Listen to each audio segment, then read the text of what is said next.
روي أن أعرابيا أتى عمر بن الخطاب رضي الله عنه فقال: يا عمر الخير جزيت الجنة، أكس بنياتي وأمهن، وكلنا من الزمان جنة، أقسم بالله لتفعلن. فقال عمر رضي الله عنه: إن لم أفعل يكون ماذا؟ قال: إذن أبا حفص لأذهبن. فقال: وإذا ذهبت يكون ماذا؟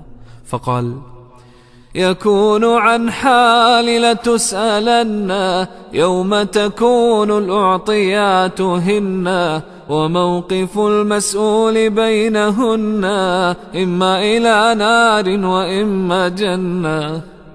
قال: فبكى عمر رضي الله عنه حتى خضبت لحيته، وقال: يا غلام، أعطه قميصي هذا لذلك اليوم لا لشعره، أنا والله لا أملك غيره.